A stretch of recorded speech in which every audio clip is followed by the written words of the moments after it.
Yo, this is Teresa Weatherspoon, better known as Teaspoon, and you're watching Real Fans, Real Talk. Live from the can. Vibe the can. This is Real Fans, Real Talk. Real Fans, Real Talk. We as real as you thought. Real fans. What's going on? Welcome to another live edition of Real Fans, Real Talk. I'm your host, Trip Young, and of course, I got my brother with me, Eric Sanchez, aka Legend in Two Games. We got a lot to get into this week. Some things went down in the basketball world. Some of the supporters have hit me up, outside of the show to tell me about LeBron, opting into his contract. And I said that, if they're asking me about it, I don't mind talking about it. But I'm just, I just want to let y'all know before we get into the show that if we get to a LeBron topic about him opting into his contract or anything else of that nature, please do not blame myself nor Eric Sanchez, because it was requested especially from our supporters. What's good, Eric? What's really good, bro? I knew when the news broke, I already knew that it's going to be a conversation. People want to know, and as should. Obviously, it's major basketball news, but it's something we hinted at, and let's get to it. We already know what's going on. Shout out to Will. I see Will in the comment section. Yes, sir. Yes, sir. Yeah, let me see what's going on. Shout out to everybody, man. I see y'all got the comments coming in early. Let me throw this first one up here on the board. Let's see. Shout out to Tyson. Tyson says, looking back at the draft, who were some of the winners and losers in the draft? Well, I'm gonna give you my first loser, and it's because I'm very upset about what they did with the 4 picks that they had in the first round. That's the Brooklyn Nets. I don't know what the hell the Nets was thinking. You had 4 first-round picks, and I don't like none of the guys that they drafted. Like none of those guys is gonna change this franchise around. And I'm just like, yo, y'all didn't think maybe we could package 3 of these picks together and move up in the draft, a little bit, or package all 4 of these together. Because if you could have jumped up and got Ace Bailey at 5, because they were at 8, they had the 8th overall pick. So I'm pretty sure you could have packaged 3 of those draft picks together and got up to 5 to get Ace Bailey. And then it would have been like, all right, now we're talking. Now we got a player in this draft that could possibly change the franchise. You know what I mean? So I would definitely say the Nets are the biggest loser from this draft. And I gotta say, honestly, I think Dallas is the biggest winner from this draft. And this is going back to the trade, even though I still stand by this trade being one of the dumbest trades ever, trading Luka out of Dallas. But somehow, some way, Dallas winds up with the number 1 overall draft pick, and they wind up getting Cooper Flagg. And I think the fact that he'll be able to just come in, not have to be thrust into being the guy on a franchise, the savior of a franchise, he can kind of come into the league smooth like Tim Duncan did, learn from some of the best players in basketball, a couple of top 75, members with Kyrie and Anthony Davis. And Dallas actually has a pretty good team if they can stay healthy. Obviously, we got to wait for Kyrie to come back off an injury. But I think that Dallas is the big winner in this draft. I guess Dallas, Cooper Flagg and what we expect him to be. But to me, it's Utah. For Danny Ainge to be able to get Ace Bailey, who, even though it wasn't a major slide, he was ranked as the 3rd best player in this draft. To get him at number 5, it's an area of need for them. You got to give them the credit there. And my sleeper pick going into the draft, I talked about it on the Wednesday live right before the draft started. To me, Will Clayton out of Florida, to me, was the sleeper pick. He was a guy who has Jalen Brunson-type potential. He was a 4-year guy out of college. Obviously, he just left Florida to a national championship, but a lot of college experience. And I think one of the more polished players coming in, obviously a little older than most guys as well. So for Utah to be able to get that type of quality with their 2 first-round picks, I think to me they're the winners. Obviously, Cooper Flagg, again, he's probably going to be the best player in this draft. So, yes, that's on the surface, that's probably the easiest one. But I think what Utah did. Losers got to be the Nets, though, without a doubt. 5 first-round picks, Trip. 3 of those picks were actually 4 of those picks were like in the range of 19 to 27. I don't know why they didn't move up. More importantly, I don't know why they drafted 4 guards with the first-round picks. And I talked about it on Wednesday. it made no sense to keep all 5 picks. You can only dress 12 guys on your roster. So to pick 5 first-round picks who now will have guaranteed contracts, what are you doing with the rest of this roster? Because you're going to have 5 rookies that have to be suited up on this team next year, which makes absolutely no sense. You talked about possibly moving up to get Ace Bailey. There was a lot of different conversations around teams trying to get Ace Bailey. The Wizards, it's already been reported that the Wizards and Charlotte actually had a deal in place. Charlotte was going to take Ace Bailey at 4. The Wizards were going to take Con Knuble at 6, and then they were going to do a swap.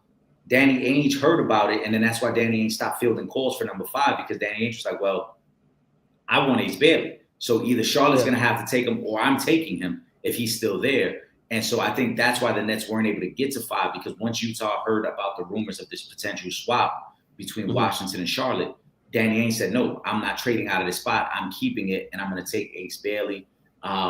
So kudos to Danny Ainge for that. But I just think the Nets overall is terrible.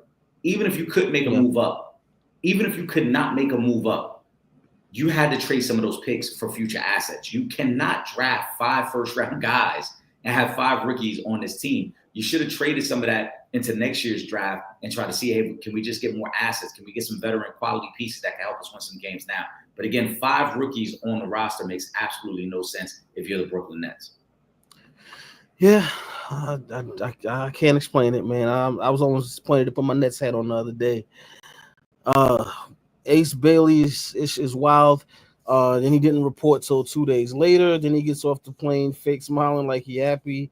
They say his agent is Omar Cooper, and he isn't a certified agent. The news just broke too. D'Angelo Russell's going to Dallas as well. Jeez, they trying to load up. Yeah, a very friendly deal, 2-year, $13 million. So they pretty much got him for the vet. Yeah, wow, that's. So I'm saying that just made the draft even better for Dallas, because now you're gonna throw D'Angelo Russell in there, who can kind of hold things afloat for you guys. You know, playing the point until Kyrie is back from injury, and then once Kyrie comes back, he'll just come right off the bench. And he's a guy that you could play, you know, alongside, you know, both of their guards. So that's a big deal for Dallas. They're gonna be a problem when Kyrie is back and everybody is healthy. But shout out to Tyson. Going back to Ace Bailey, I'm not sure exactly what he was trying to do here. But you know what I mean? I don't have a problem with him taking his career into his own hands and saying he doesn't want to play for a particular team. My only issue with that is you're gonna have to accept what comes with that if you do want to take that route. You know, we kind of just went through something like this in the NFL with Shador. But I mean, this is the first time I've ever really seen something like this happen in the NBA, where where players like, or the representation is like, if you're in the top 5, don't even draft me because I'm not going there. That was crazy in itself. But obviously he does get drafted. He will be playing in Utah, or at least for right now he's with Utah. If he stays there, I don't know as of yet. But I mean, I guess it worked out because he still got drafted in the first round. He still was a lottery pick, so I guess it worked out. But it is kind of risky because you don't want to alienate yourself this early in your career.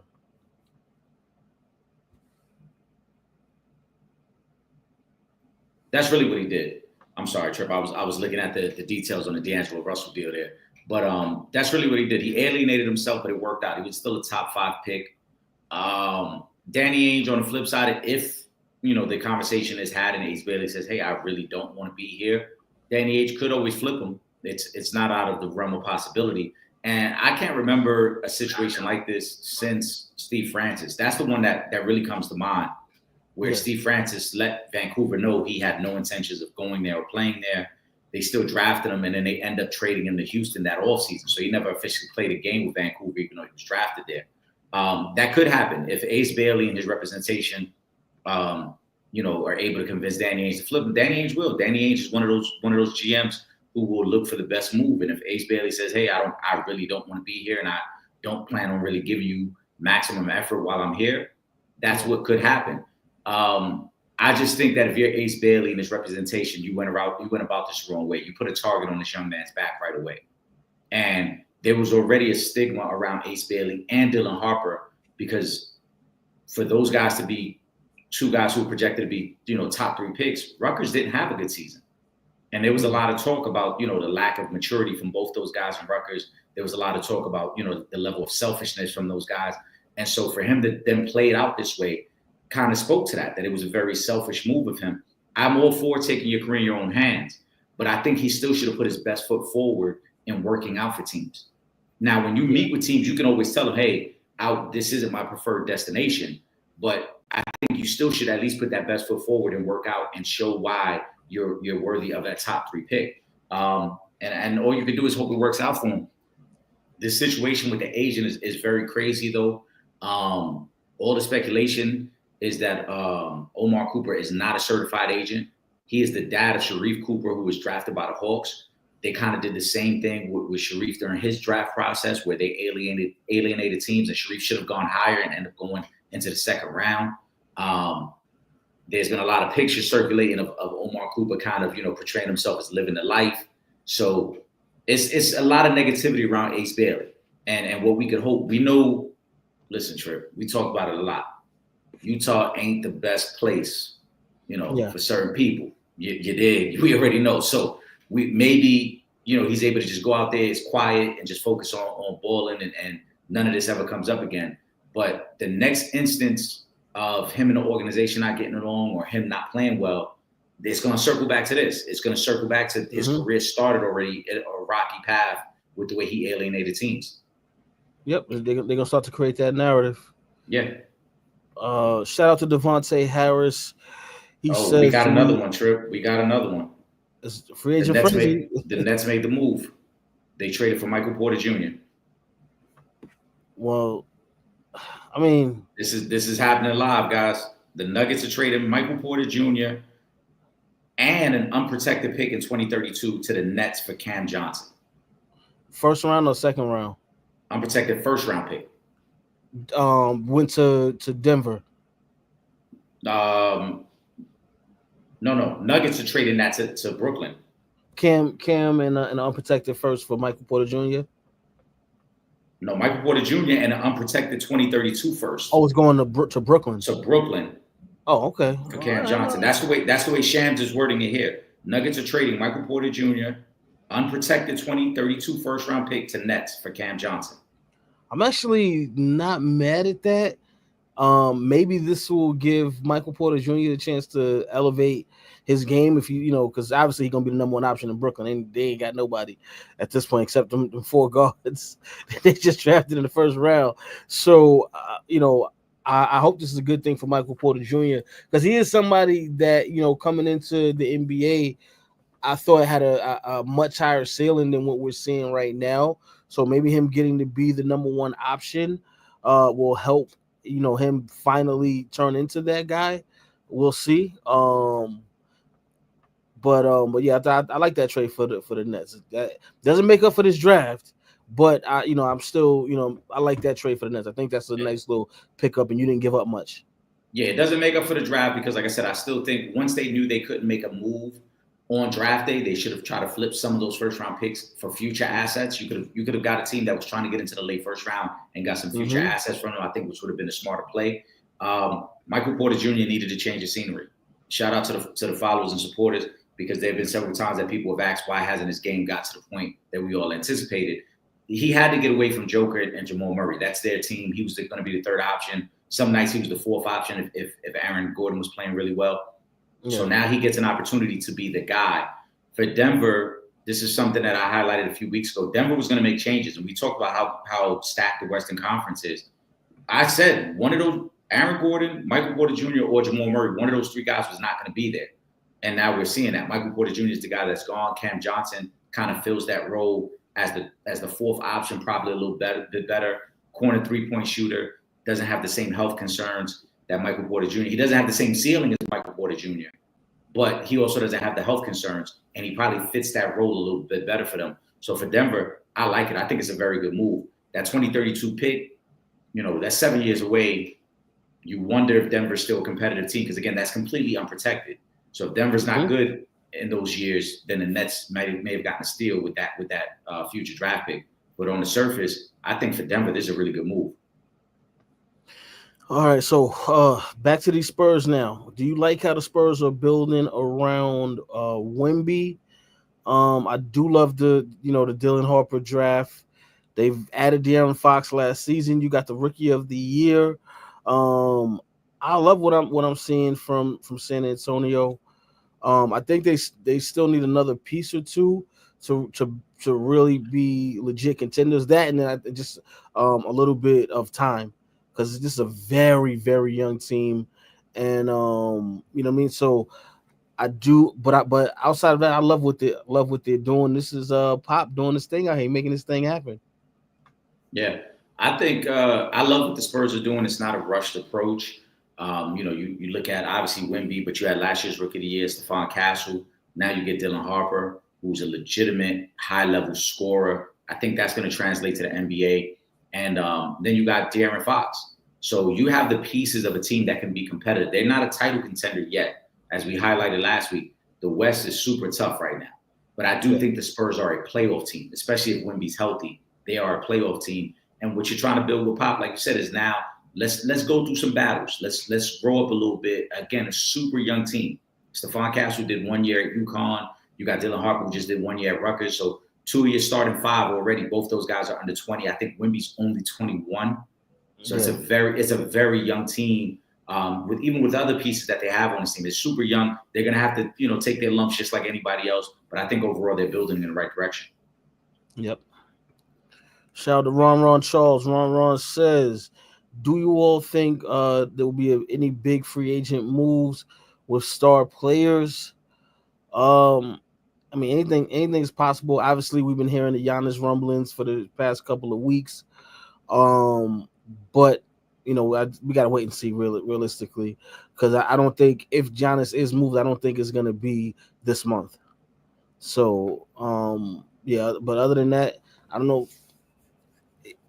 Possibly, but we gotta wait and see first. And who's the other big names? I know I was saying today.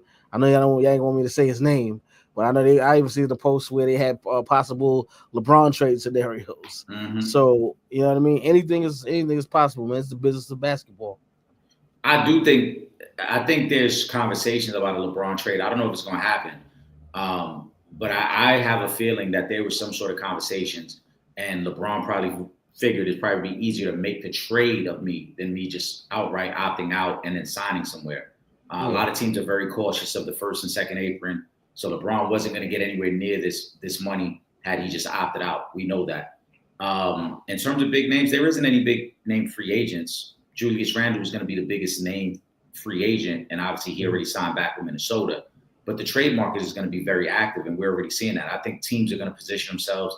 GMs are figuring out how to navigate this first apron, second apron, and they're trying to figure out, what are the pieces that you can bring in to keep you competitive while not going over the tax. In some instances, like we just saw with Brooklyn, you got teams who are trying to find a way to acquire young talent to be relevant again. I don't think Brooklyn's done. I think Brooklyn is going to explore a potential Ja Morant trade. I think that's what they're really trying to set themselves up for. They got a lot of draft capital moving forward.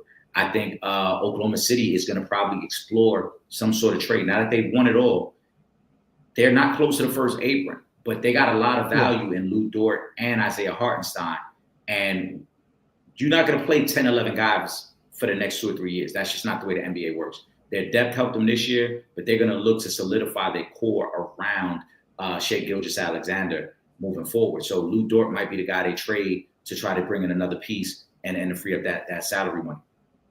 Yeah.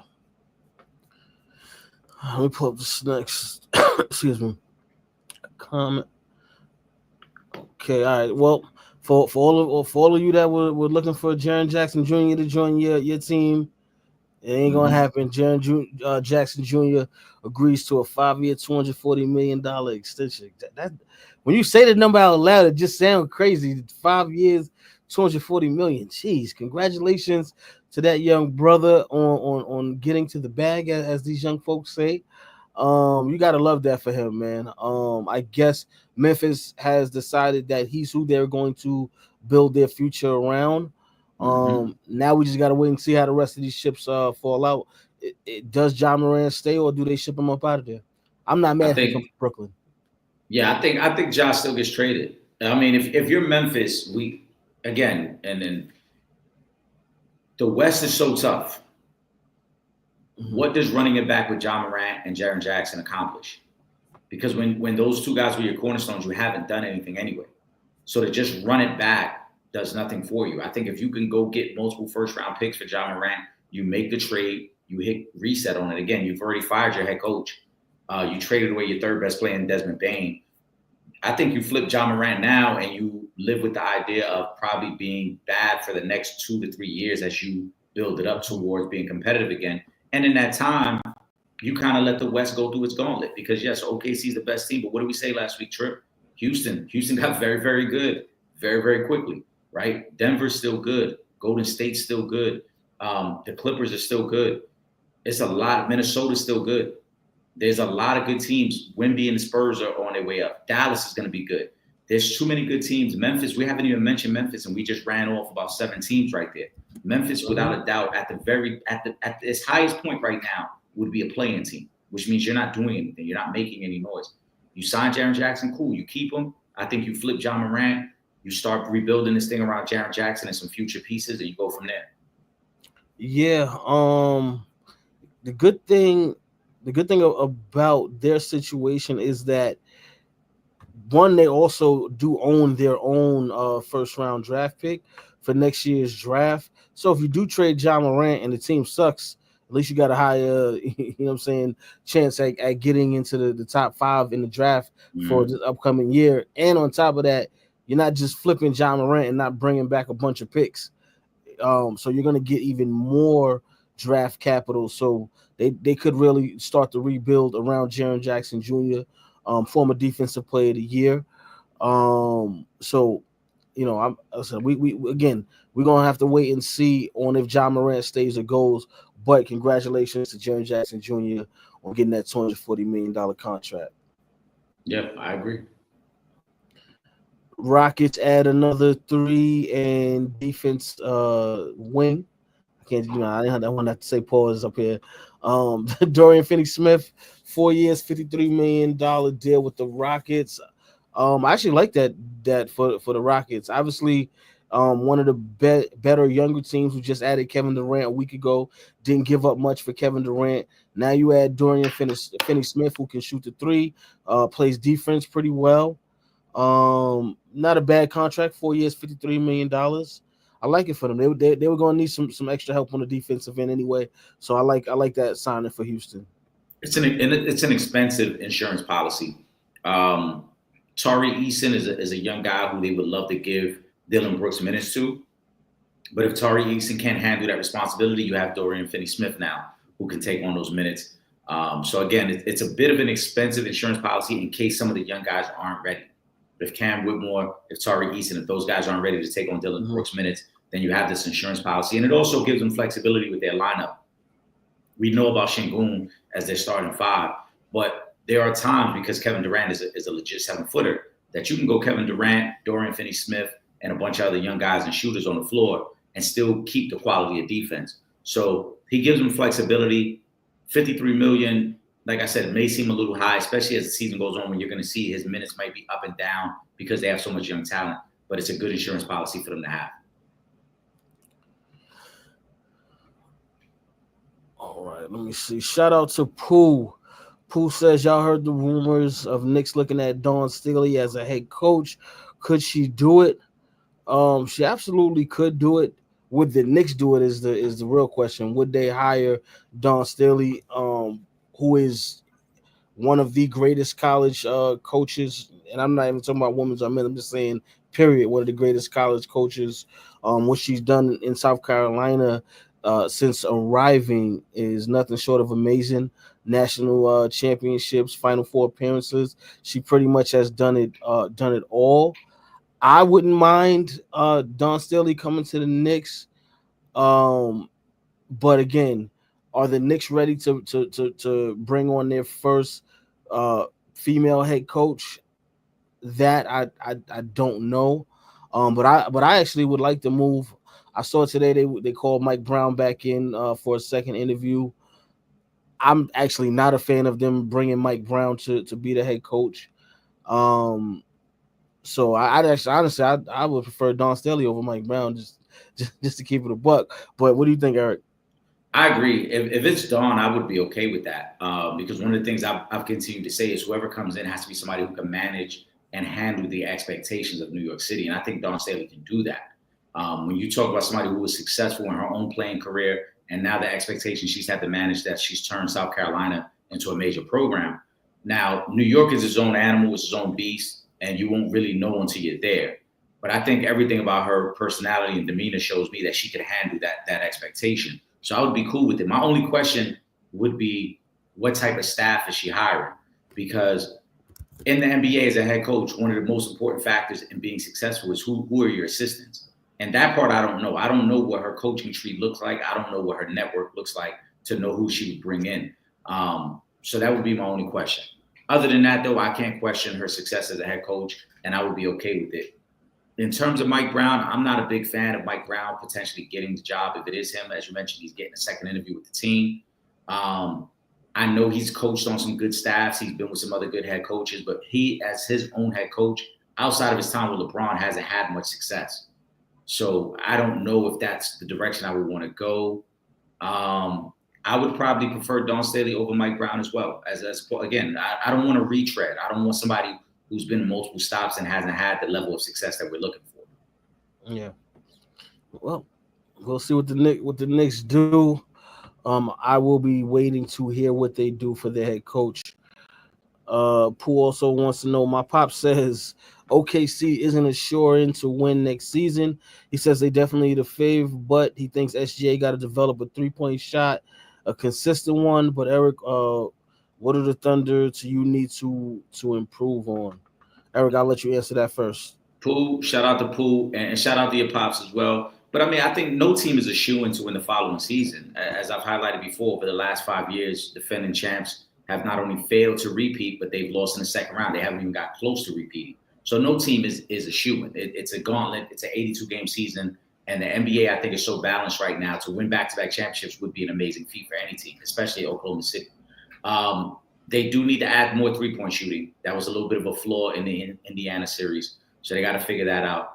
And they probably got to figure out another offensive creator. I know they like to use Isaiah Hartenstein, like that high post role as a passer, but he has some limitations offensively. So if you could find another offensive facilitator for Shea and for Jalen, I think that would probably be their biggest room for improvement. Another offensive facilitator and a 3-point shooter. I think that Chet has to take the next step. I think that's going to happen, though. You saw it in his game throughout the playoffs. He kept getting better, so you know that's what's going to happen. Yes, well, but he needs to do it consistently. So that's one of the big things. And because if he's gonna, I mean, honestly, I feel like Chet should be their second best player, but he has to continue to level up and be consistent. He also has to work on staying healthy because that's going to be a big thing for OKC if they're trying to repeat. You have to have a healthy Chet Holmgren. That's the only way that's going to work because he's a big part of what they do. So that, yeah, I would say some more shooting as well. But I think they have just as good a chance as any team in the Western Conference to come out of the West if they stay healthy. Mm-hmm. But no, it's not guaranteed because, like you said, Eric, we've had a new champion every year for the past 8 seasons now. And there's no one that I feel like just has a dominant stranglehold on the league right now. So yeah, again, there's too much talent all across the board. I mean, even with OKC winning this year, when we reflect back on the season, we're going to wonder, well, what would Boston have been if they weren't, a little banged up and they were able to get past the Knicks? Could they have been in the mix? So there's a lot of variables that go into being able to win a championship. Oklahoma City was the healthiest team this year. Obviously, if Halliburton doesn't get hurt in Game 7, maybe it is a different conversation. But you got to be healthy. You got to have a little bit of luck. And you got to have overall just a great season from your star players, and that's what they got.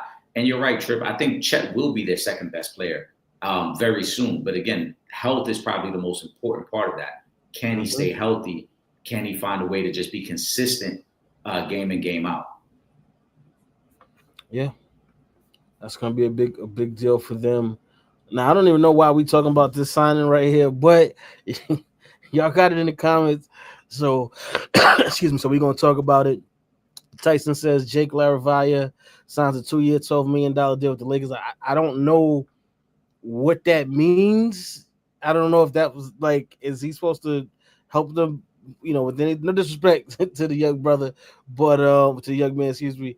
But I don't know. I don't think this wasn't that big of a deal for the Lakers, the signing. So, but whatever. I know y'all be wanting us to talk about the Lakers. So there's your Lakers moment, guys. Yeah, We right. spoke about the Lakers. Let me go. Hold on. Here we go. You know what? We're gonna continue with the Lakers and LeBron talk. Let's go. Let's get Bring to them it. Let's on. might as well. Bring them on. LeBron exercises $52.6 million player option. How does this impact the Lakers' title chances? Well, obviously we know he ain't taking a pay cut this season, so there's that. Lakers gonna have to figure out how to maneuver some things to try and get a big man, to try and get some shooters, to try and get another perimeter defender, because now you lost one of your better defenders and shooters with Dorian Finney-Smith. He's out of this. So you're definitely gonna have to replace that. And they need a big man. Simple as that. There's no way around it. We saw them get exposed in the first round of the playoffs because they had no big man. So that's a couple of things that they're gonna need. LeBron taking a pay cut would have probably helped out with that. But him opting in is saying that this is probably going to be his last season. So maybe we get a LeBron James farewell tour this year. But we shall see. But listen, congratulations on adding another $52.6 million to your billionaire status, LeBron. Yeah, I mean, shout out to Devontae Harris. It doesn't impact the Lakers' title chances because the Lakers aren't winning the title. I've said for weeks now they needed LeBron to take a significant pay cut to have a chance to build something here, or LeBron leaving, one or the other. Now they wouldn't have had $50 million outright to spend in free agency. So let's not confuse the two. Let's not make it seem like, oh, because he takes the 50 that they could use the whole thing somewhere else. No, it wouldn't work that way. But they do need to add pieces, and LeBron has handicapped them at this point. And between him and Luka's salary and where they're at in terms of the apron because of Austin Reeves' contract, they're not going to be able to be significant players in the free agency market. And maybe it's very possible. Maybe the Lakers looked at the market and said, hey, look, it ain't much out there. We probably were going to play the trade market regardless. So give LeBron what he wants. But I just, if I'm LeBron, bro, or if I'm the Lakers, if I'm a Laker fan, I got to be a little pissed off by this. Like, you are not the centerpiece of this team. And for you to opt into a contract of $52 million, you can't tell me you're being a team player at this point, because this does not help our team. This only helps LeBron James. So if I'm a Laker fan, I would feel very pissed off today. Shout out to Will Gordon. What it do, baby? See you out there.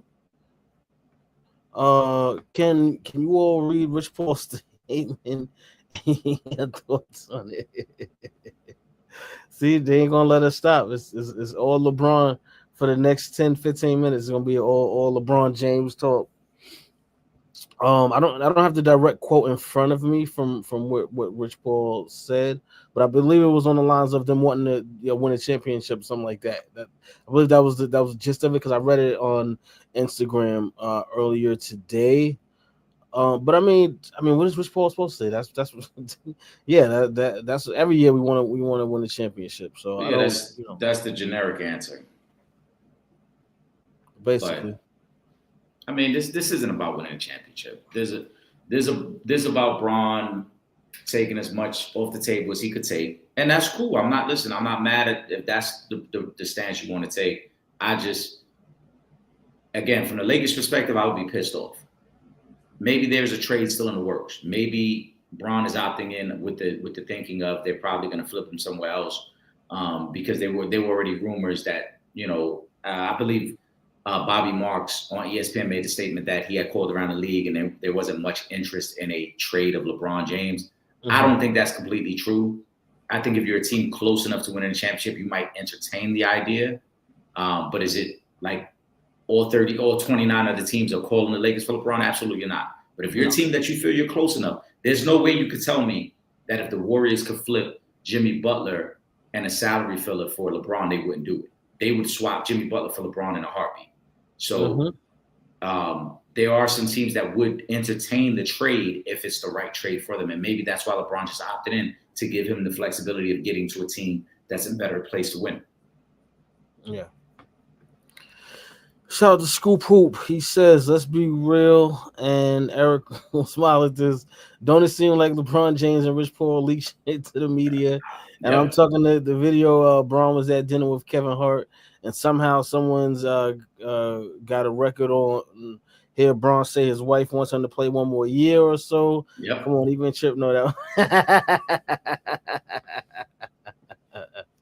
Listen, man. You know you gotta know how to get your streams up, get your mentions up. I guess, you know, what can I say, man? So what we doing? It's 2025. You gotta get them streams up. You heard Jim Jones this past week.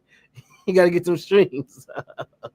Yeah, I don't know why LeBron and Rich Paul try to play this game as if we don't know what y'all doing. Like you said, ironically, LeBron James, who's been in the league, now going into his 22nd year, now mysteriously leaked audio of him talking during dinner about what Savannah wants. Come on, bro. Yeah. Come on, bro. We know you that was all intentional. We know that already, man.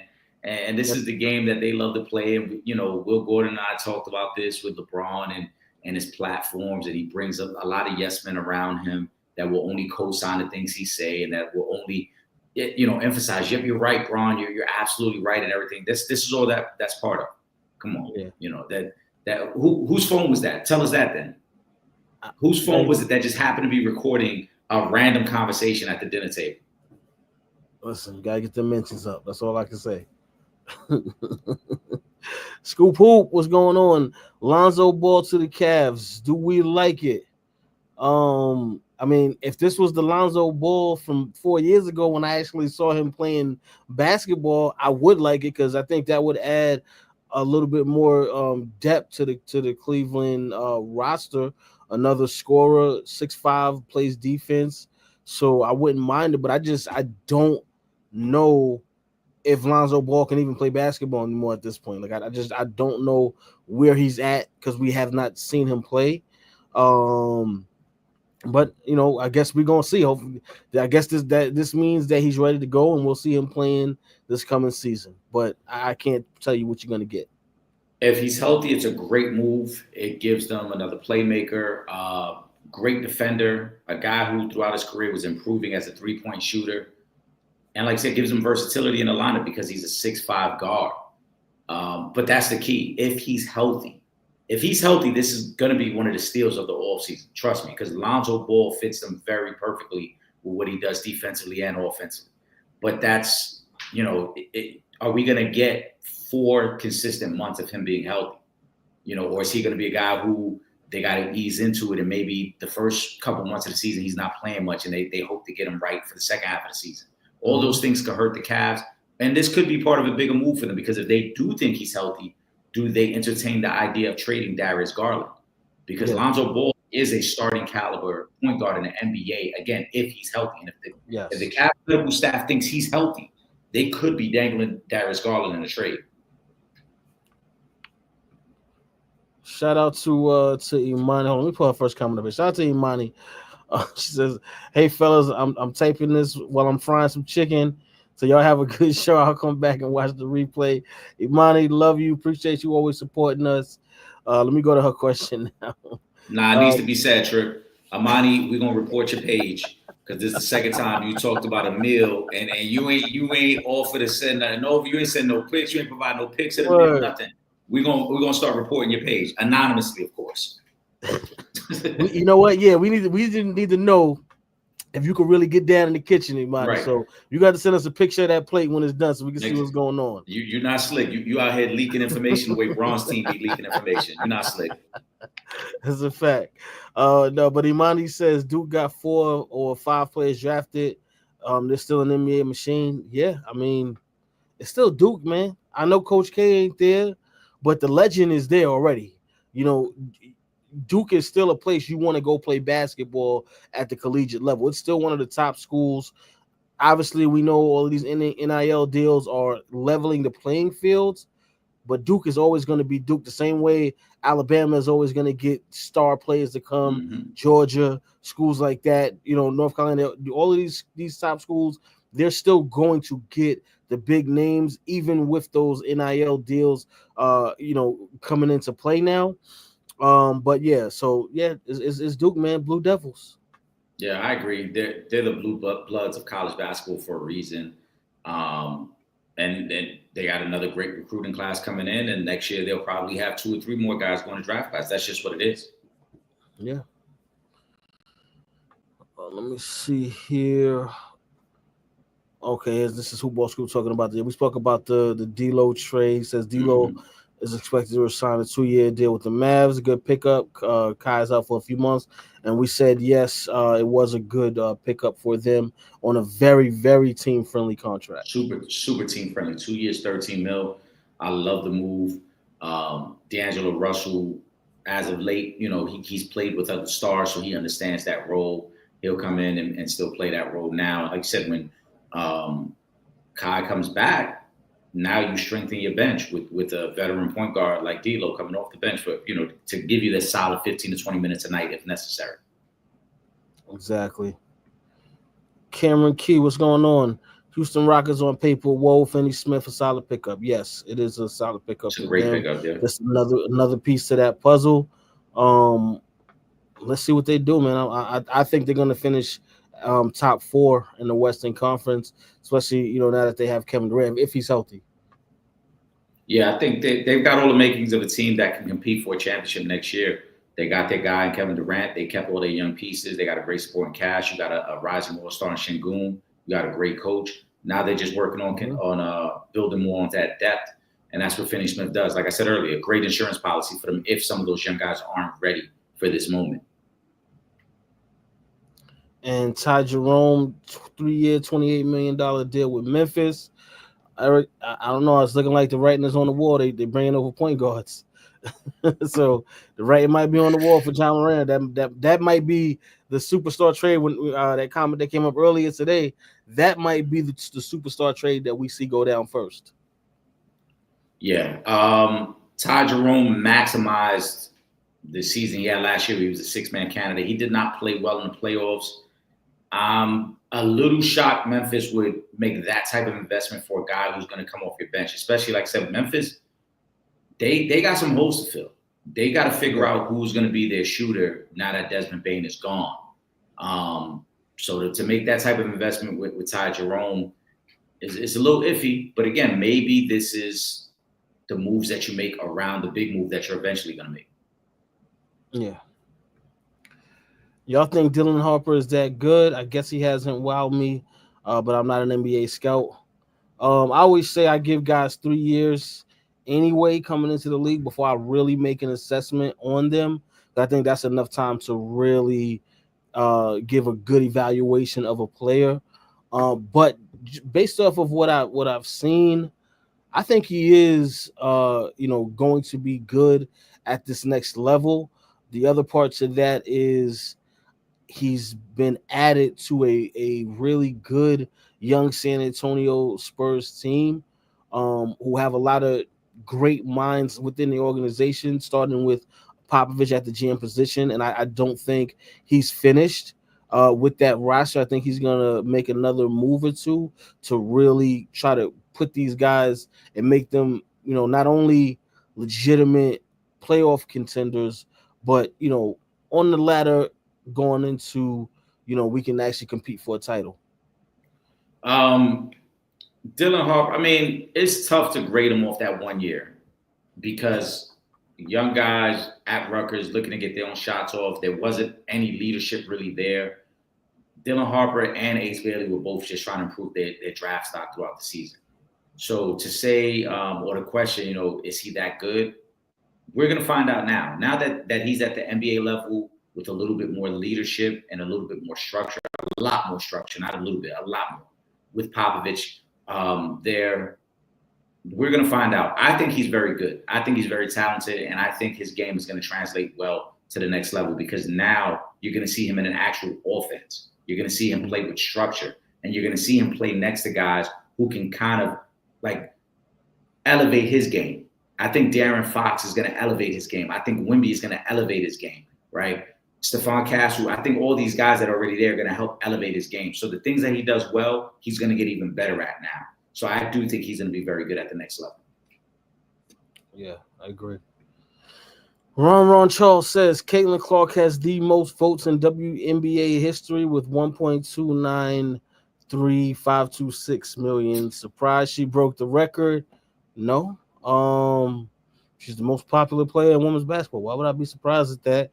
The fans love her, and it's great for basketball that the fans have taken to her like they have, because the more the fans love these players, the more support they're going to give to these teams, and the better the WNBA brand will be.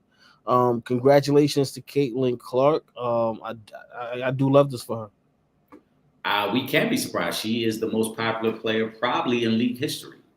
So we should not be surprised. And also we know the voting, how that's changed over the years now with the fan votes and their ability to vote multiple times from different platforms. So we shouldn't be surprised by that at all. Yeah. WNBA will be adding Cleveland in 2028, Detroit in 29, and Philly in 2030. How many teams is too much? I say stop at 20 teams. Don't go over. What's y'all thoughts on how many teams it should be? I just think the teams should be based off, the number of teams should be based on the revenue that's being generated by the league. Because again, the more teams you add, like, you better be expanding those fan bases, you know what I'm saying, to compensate for that. Luckily, Detroit is a major city. Philly is a major city. Those are pretty big markets. So I think those two areas will be fine. But again, it's going to be up to Caitlin Clark, Asia Wilson, Breanna Stewart, Paige Buckers. It's going to be up to all of these ladies in the WNBA to make it so that as we're, adding these expansion teams, the brand is still growing with those teams. Yeah, they got to keep expanding because you got to build on popularity, and that's just the business of basketball. Right now, there's a lot of talent coming in. There's a lot of revenue possibilities and potentials, and like you said, you're adding to two major basketball markets already. It's not as if they're trying to put a team in a city that doesn't already have a basketball following. So Detroit, I expect Detroit and Philly to support these teams, and that's why the WNBA feels like this is a good opportunity to expand. Same thing with Cleveland, with a great basketball fan base already and a great basketball history there. So I'm okay with that because, again, you're not looking to add to cities that don't have something like this already. You're looking to add on to areas that already support basketball. Yeah, I do like it. I'm in support of it. I mean, we love the WNBA. We're in full support of the ladies. I wish those cities well with the opening and additions of those teams. Pooh. Hey, we see what I'm saying? Y'all gonna bring us right back to the Lakers, Pooh. Pooh, remember you did this. Eric and Trip, if y'all the Lakers brass, when do you want to move on from LeBron James at 41? It's Luka's time and team. I mean, if I'm the Lakers brass, realistically now, but I feel like if LeBron wants to be there this season, obviously you got to give him that respect. He did bring a championship to LA. It's LeBron James. He broke the all-time scoring record there for you guys. But again, if I'm the Lakers brass, now I might not say this out loud, but yeah, now so we can start building for the future, because once LeBron retires, that's a lot of money that comes off the Lakers salary cap. And, there's guys out there that you could possibly trade for or sign when they become free agents. One of which I would love to see Luka Giannis 1-2 punch and see what that looks like. So, you know what I'm saying? But again, as if we're the Lakers brass. Yeah, I mean, Lakers brass, there's not much they could do at this point. Again, this was Bron opting into the contract. If you're Lakers brass, you probably were hoping he opted out. But now that he's opted in, really the only thing you could do is have a serious conversation with Bron and say, hey, what are your plans for the season? If this is it, if you're truly telling us this is it, then we're going to plan the farewell tour for you, and that's fine. We'll go through the process of getting you're just doing every city we go to and making this, the best final season we can make for you. But keep in mind, we're not going to be very active at the trade deadline. We're not going out all out to just try to win just because it's your last season. We're going to give you the proper acknowledgement, and we're going to continue to build forward from there. If he says he does truly want to go somewhere and try to win the championship, then we'll try to work with a team and get you over there. But again, if you're the Lakers brass, you're a little pissed off that he opted in because, yes, it's a business. Yes, Bron has every right to say, hey, I'm going to keep that $50 million. But there's no way that they can build around Luka this year. And in a way, it becomes a wasted season because Luka, after this season, is going to sign his new extension. Yep. And you needed to try to find a way to start building now before Luka's mega extension kicks in. Yeah. Dennis Schroeder signs with the Kings. This is just another one of those, congratulations to Dennis Schroeder on getting the contract, but Sacramento is in the rebuild phase. Mm-hmm. De'Aaron Fox, traded out of there last year, obviously to the Spurs. And then Sabonis talking about he wants to get up out of there as well. So I'm also hearing, DeRozan don't want to be there. Again, this is just one of those where it's like, congratulations, Schroeder. I love seeing brothers get to the bag, but this is a team that's pretty much in rebuild mode. They're in rebuild mode. Dennis Schroeder played well for Detroit last year. He cashed in, and he probably will become a trade asset for them. If not this season, probably next offseason. He's still a veteran point guard with a quality game. So there will be teams that will call about him come the trade deadline to see if they can get him. So this probably was more about him just taking the best offer now with the understanding that, hey, I'm not going to be in Sacramento for the duration of this contract. I can play, I can boost my value, and some team in playoff contention will probably come trade for me in February. Yeah. Hoop Baller Scoop, my main man says Bruce Brown back to the Nuggets. I like it. I like it for Denver. They needed that. He was one of the pieces that I know they wish they had before. He does a little bit of everything, so I'm okay with that for Denver. Is it enough for me to be like, I could definitely see them, no debating back in the finals? No. But I do like the move for Denver. Yeah, I like the move. We got to see if he can kind of recreate the magic he had there when he was there before. But the Nuggets do need more depth, and this is one of those guys they feel can provide that, and he's very familiar with them. Now, it's a different scenario, though, because remember, they had Mike Malone as the head coach before, so it was a different offense and a different scheme they were running. But you hope you can get what he gave you before. Basically, that's what you're asking for. Right. Another one of those trades, Looney signs with the Pelicans. It's that sign makes absolutely no damn sense. Yeah, so we just y'all seen it. We're gonna move on to the next one. What's this? A lot of people saying pure hoop game. Paige is better than Caitlin. Is she? I think Paige has a more all-around game. Whereas with Caitlin, it's like, she's a sharpshooter that will shoot the lights out on any night. But with Paige, it's like she does damn near everything well. Paige is a better player. I've said it. I said it before the draft. All around better player. Caitlin Clark has that unique skill to be able to shoot from distance. And Caitlin is a good offensive all around player as well because she's a pretty solid passer as well. But I think in terms of total game, Paige is better.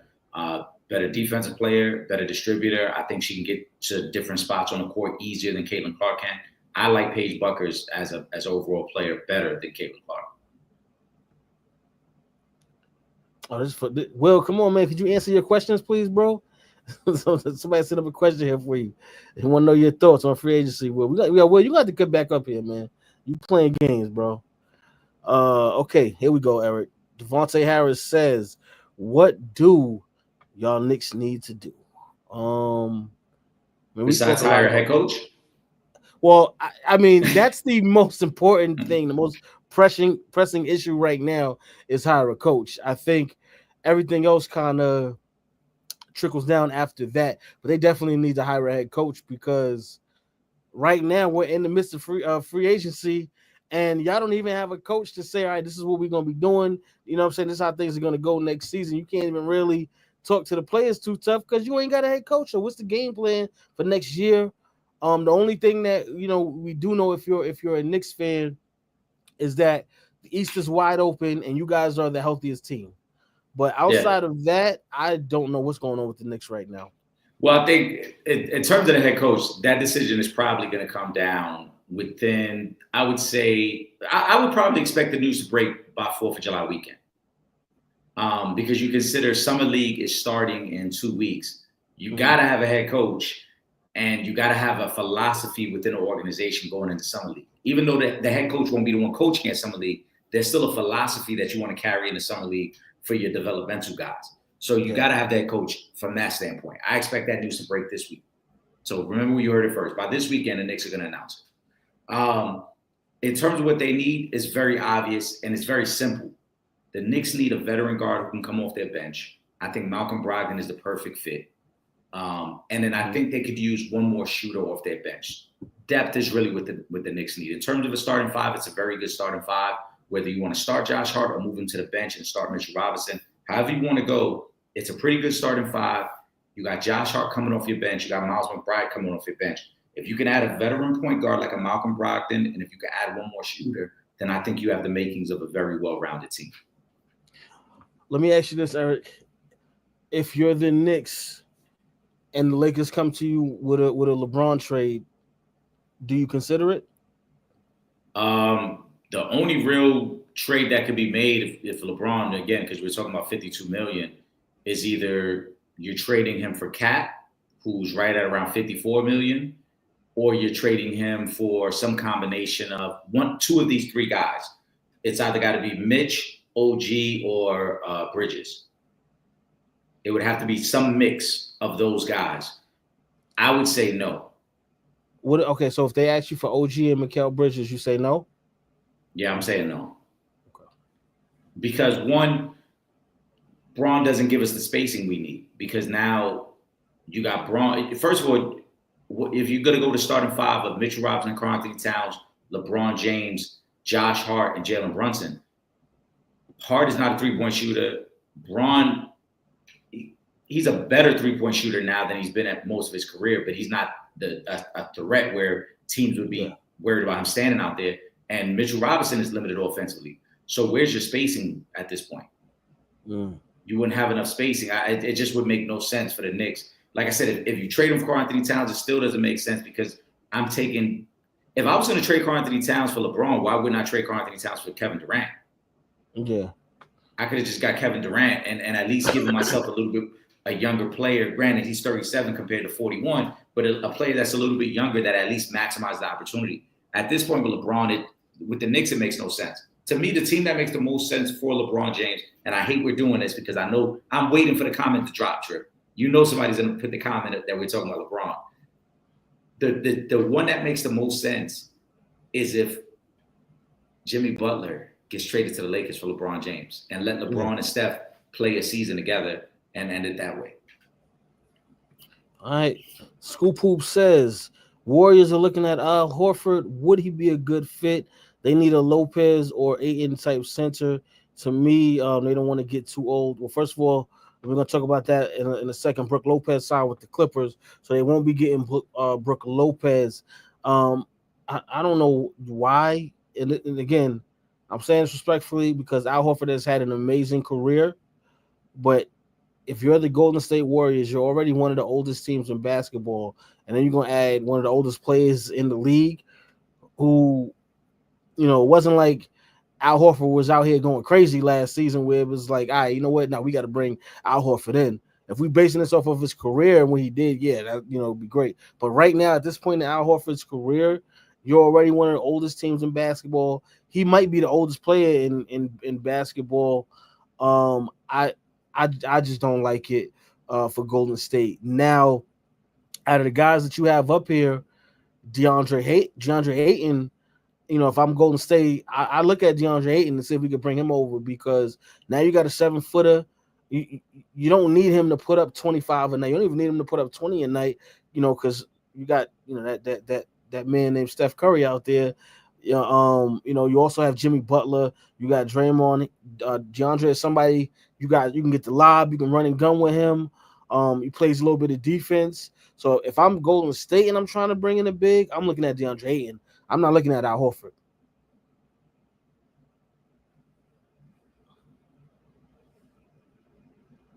The game-wise and what they do, I think Al Horford makes sense, but he's just at that age, it doesn't. But if you could find a way to, again, Al Horford needs to be on a team, I think, where there's far less expectations of him, where he knows 15 minutes a night might be his max. And you're not looking for him to do more than just rebound, knock down maybe 1 or 2 open shots, and be the facilitator that he can be, because he's still a great passing big. The Warriors situation may not make sense for him, but I don't think, like you said, Lopez already signed with the Clippers. I don't know if Ayton really fits what the Warriors need. I think we're becoming too infatuated with this idea that the Warriors need a big. The Warriors just need a guy who can defend. It doesn't necessarily have to be a big. If they can find somebody who can defend at the rim, they'll probably be a little bit better. But the Warriors are never going to be a team that's just going to dump it down to a big man and let him go to work. They're always going to run. They're always going to run Steph off screens. There's always going to be Draymond initiating offense at the top. So if they could find a rim running big, if Ayton is willing to take on a role of like, hey, I'm just here to defend and I'll catch some lobs, cool. But if he thinks he's going to get opportunities with, back to the basket and run some offense through you, that's just not who the Warriors are. Well, no, he just got to understand, if you're coming into Golden State, right, and you're here to play defense, remaund, and that's but he may still be at a point in his career where he's not ready to accept that yet. He's still very young. Remember he came in the same draft as Luka, so he's still very young, and he may still feel like I have a lot more to give to this game than just being a guy who's a rim protector and run the floor. I want opportunities to show that I have some offensive skills as well. So I don't know if he's the fit. And, the Warriors, what the Warriors need, they need a guy similar to like a Mitchell Robinson, a Jalen Duran. They need a guy like that who is comfortable just running the floor, blocking shots, and playing defense. That knows I'm probably never going to touch the ball on offense unless I offensive rebound the ball. Yeah. That's what they need. Well, we're going to see if they bring in a big man. Vontae Harris, Luke Cornett signs with the Spurs. More depth for the Spurs. That's all. It's a great pickup for the Spurs because he's a stretch 5 who can shoot and he can defend.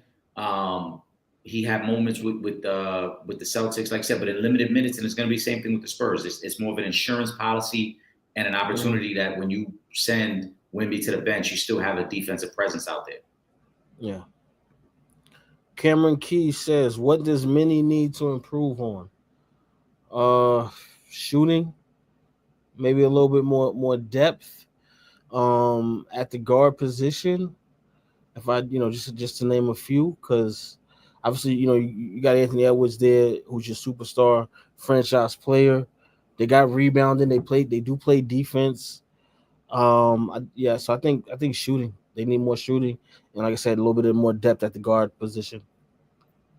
With Randall coming back, you got your initiators with him, Edwards. I believe Conley's going to be back. You still got DiVincenzo off the bench, though there has been rumors that they might float DiVincenzo in a trade. Naz Reid is coming back. They probably got to find, like you said, maybe more shooting. They got to find a consistent number 3 guy. Naz Reid, they like him to be that, but he didn't play well in the playoffs. Dante DiVincenzo didn't really play too well in the playoffs. They got to find that third guy who can kind of free things up for Edwards and make the game a little simpler for him. Yeah, I agree. Tyson says, y'all like Denver Nuggets now compared to the end of the year? Aiden Brown and Cam Johnson. I, I mean, I do like the additions.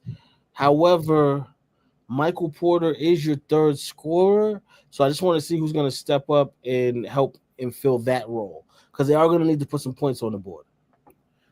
I'd like them better because of the fit. That's not to say Cam Johnson is better than Michael Porter Jr., but in terms of fit, his ability to shoot, knock down corner threes, he's going to be better in that role. Aaron Gordon will probably step up more now and get more opportunities as your third scorer.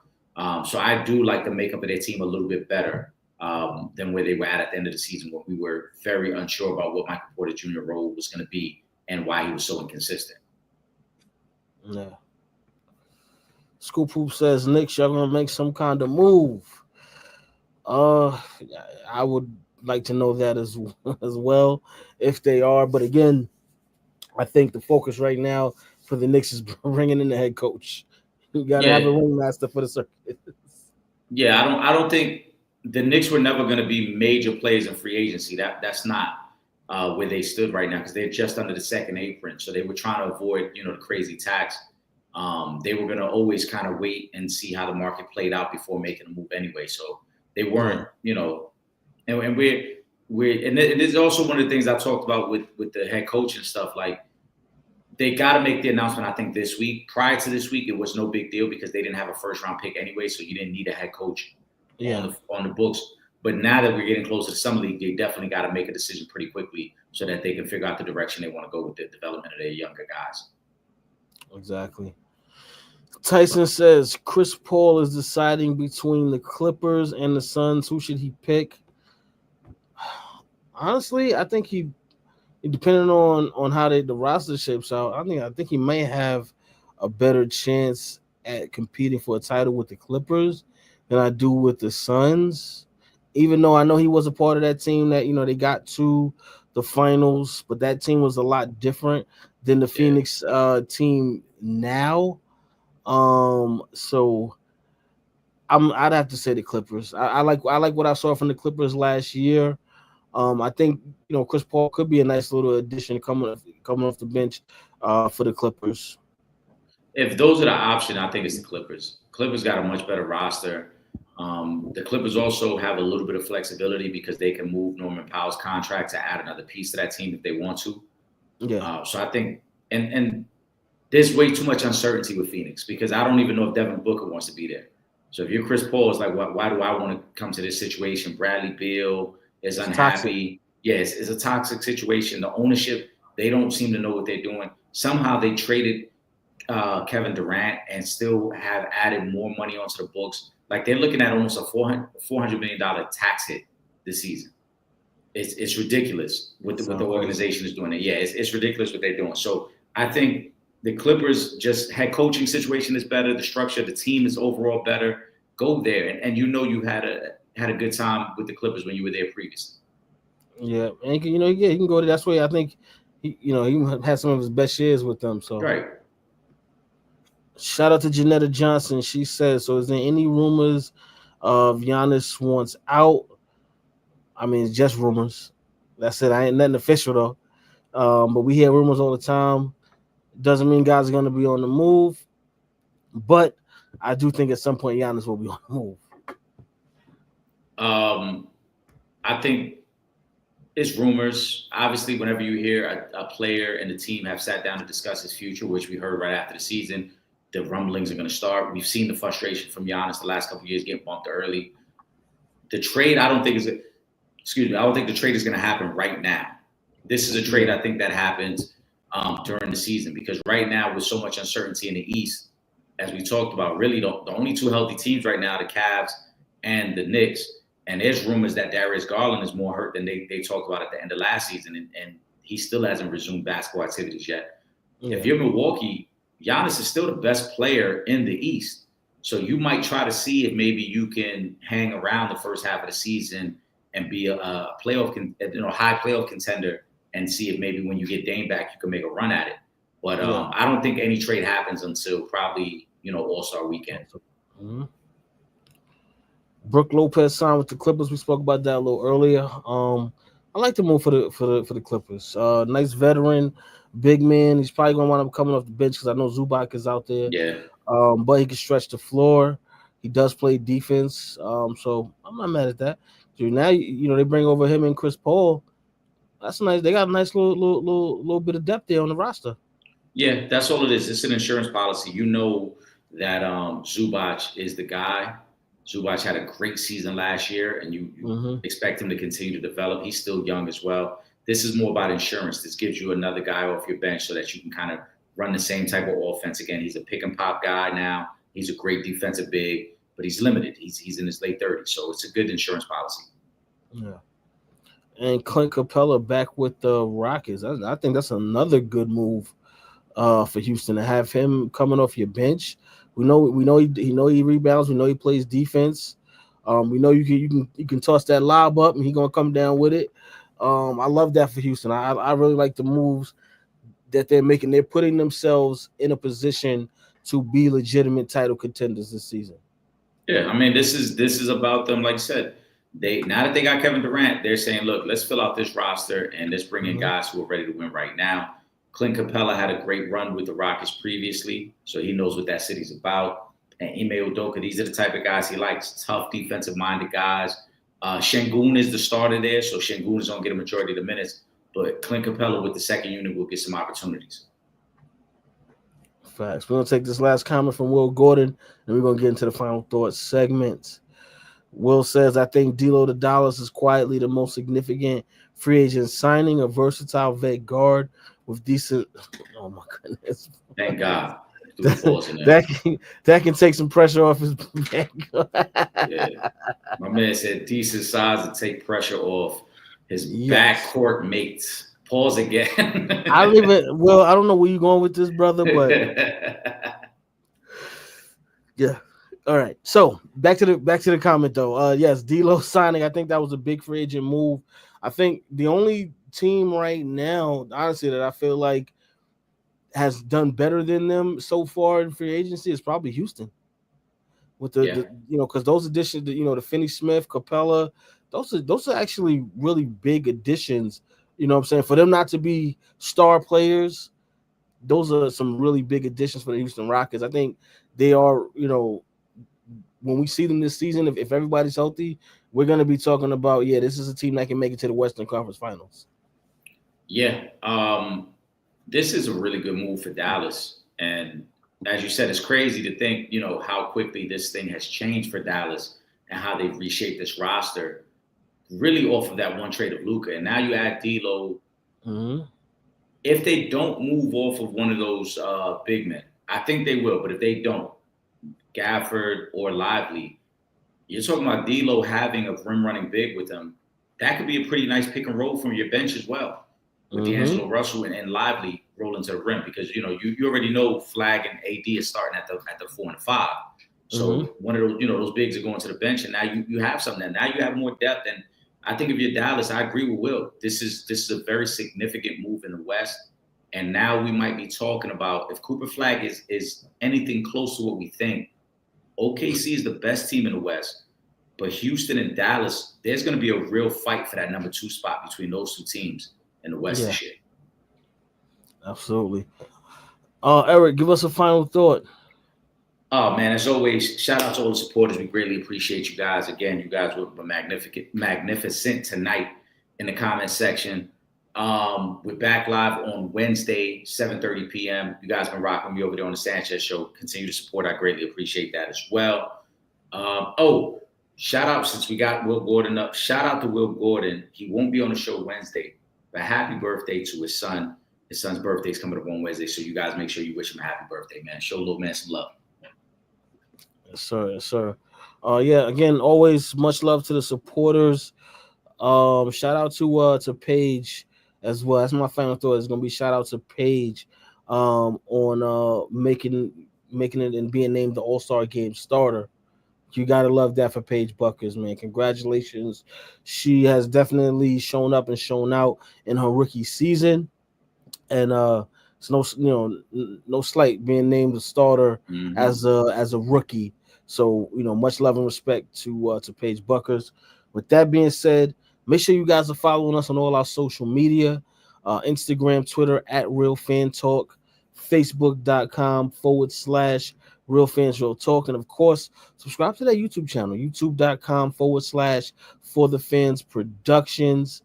And if you're not in the New York City area and you can't watch us on Verizon 43, BPN2 from 8 to 9 p.m., don't worry. You can watch us from anywhere in the world. All you got to do is go to the website, realfansrealtalk.com, click the red button on the homepage, and you can watch from anywhere in the world. Oh, and make sure y'all subscribe to the two best podcasts moving. That's the Sanchez Show podcast and the Real Fans Real Talk podcast, streaming on all major platforms. With that being said, for myself, Trip Young, my brother, my co-host, Eric Sanchez, a.k.a. Legend in Two Games, we up out of here. Peace. This is Deion Grant from the New York Giants, Super Bowl champ, and you're watching Real Fans Real Talk. Live from the can. By the can. This is Real Fans Real Talk. Real Fans Real Talk. We as real as you thought. Real